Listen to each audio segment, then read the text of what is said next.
just some, it's a vlog about my experience living in a car, really, because a lot of people now actually, well, when I lived in a car, I'd been renting rooms in shared houses for many years, many years, well, most of my life, half my life.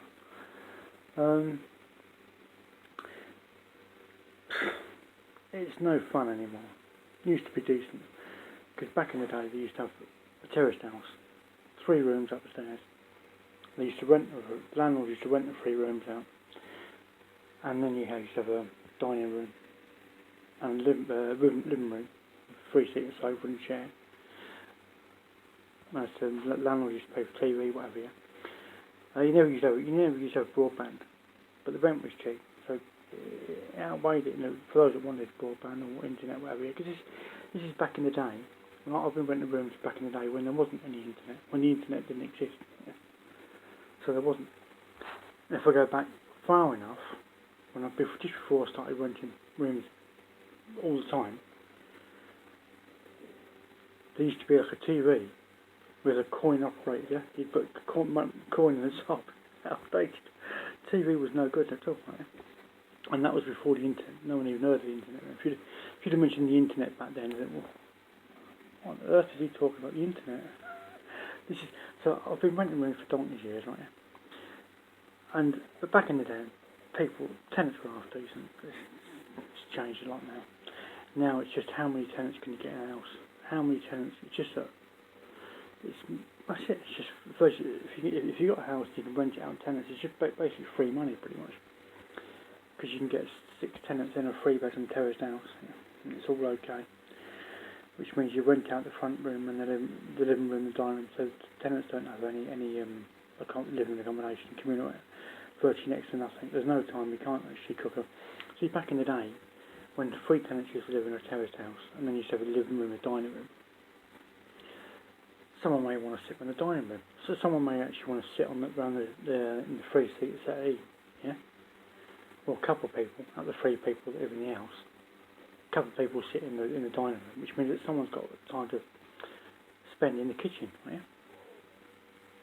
You can have half an hour to yourself, making your meal in the kitchen. And a couple of people, you'll take it in turns, yeah? If you want to make a meal, and someone else will go in after you cook the meal. So then you can come from the kitchen and sit in the dining room, yeah? And then somebody else will actually go in the kitchen and make their meal, yeah? And someone should probably watch TV or something, yeah? That's how it used to be. That's renting in shared houses back in the day, right? Before the internet. And then you used to have, but you used to have to see, you could spend time in your room. You could spend time in the sofa, yeah? In the living room. You can spend time in the dining room, or you can spend time in the kitchen. So 3 people, and it worked great if you got people on shift work. So you got 1 person on nights, 1 person on back shift, and 1 person on days. So for me, back in the day, it was great, because I was the person on days, someone was on back shift, and someone was on nights. So you all had time to yourself, where you could bring a significant other around if you wanted to, whatever, yeah? But you had time to yourself in the house, yeah? Watch TV, do whatever you want to do, right? Yeah? Play some music or whatever, yeah? And while the other 2 were at work, on back shift or night shift or whatever, yeah? So in the evening, you had 3 or 4 hours to yourself after you come home from work. Or if you was on, this is it. Or if person on back shift was actually on morning shift, you'd go out for a drink with a tenant, yeah? So have a pint or something, whatever. Yeah? Well, it just worked well with just 3 people in the house. Now there's 6 people in the house, and because 2 of the rooms, the living room and the dining room, no longer exist as not a shared communal space, because they're both bedrooms, so you can't relax in those rooms because there's someone else. That's another grand to the landlord. So that's why you'll never get those spaces in many places, right? In many rented rooms. Right? So that's 5. So you get the three, in a 3-bedroom terrace house, you get the 3 bedrooms at the top. They've got to make the small box room at the back bigger because it's not big enough for an adult male or adult person to actually, I just have that because I'm obviously a man.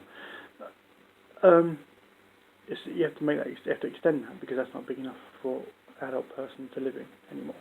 You get a certain limits you have to area. But that's 3 bedrooms upstairs, and the 2 living room, dining room. They're both bedrooms, right? Yeah.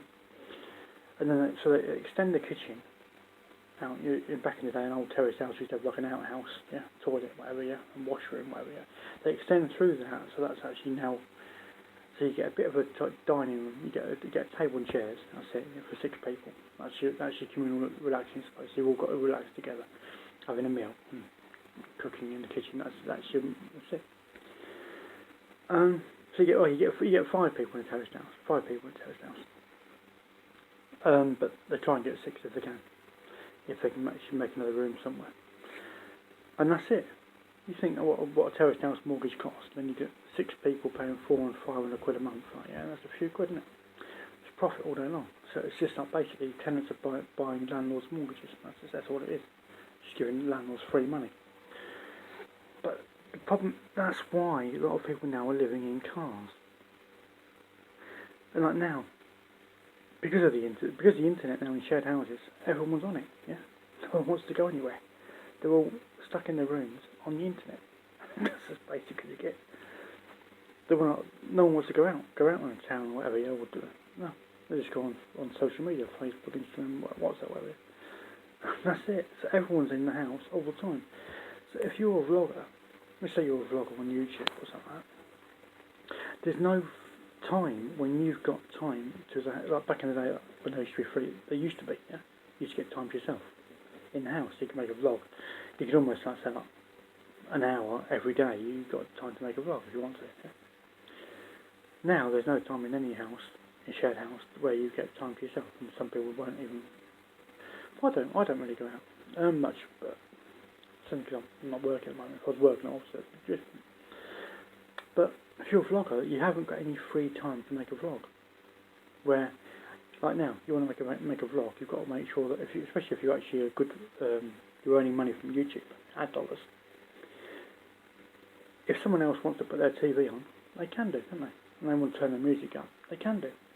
But if you're a vlogger, that's copyright, and your video will pick up their music, which will infringe. You'll get a copyright strike because your phone will hear their music, the tenant's music, yeah, whichever, yeah. So you can't. So you want to make a vlog, and you think, oh yeah, I'll make a vlog now. Oh, someone's put the TV on. I can't. Or someone's talking to each other, and you overhear it. Oh, I can't do that. That's why living in a car is better than living in rented rooms in a shared house, because you can drive your car anywhere you like to the middle of nowhere. You can go to a fast food place, Starbucks or whatever, fast food, whatever, yeah. Get your food, park in the car park, out of the way somewhere, or just drive somewhere out of the way in the middle of nowhere. Have your food, make a vlog, yeah, job done, isn't it? You've got peace and quiet to make your vlog and upload it without having copyright music in the back or copyright TV or whatever it is, yeah, that will infringe your video if you're actually making money from ad dollars on YouTube. That's one of the reasons why van life is popular, car life, van life, whatever, yeah. But then again, people, to be a YouTuber, you won't get ad dollars straight away. Maybe a year or two. You may not be popular in YouTube. Some are actually instantly popular from the start, and they'll make money. But they only want to make, to be a full-time YouTuber ad dollars and Patreon and PayPal donations have got to cover your whole rental expenses, your car expenses and everything. So they get a small car to live in a small car. And they live in a car because they want to live within what YouTube pays them per month, which is not a lot initially. So you've got to have a cheap, minimalistic lifestyle, which is why a lot of YouTubers live in cars and vans. That's how you can become a full-time YouTuber, where pretty much Google is paying for your living costs, isn't it? That's why living in a car is trendy, because your car is your own vlogging studio, any way you want to take it. And it means that car is your accommodation too, which means that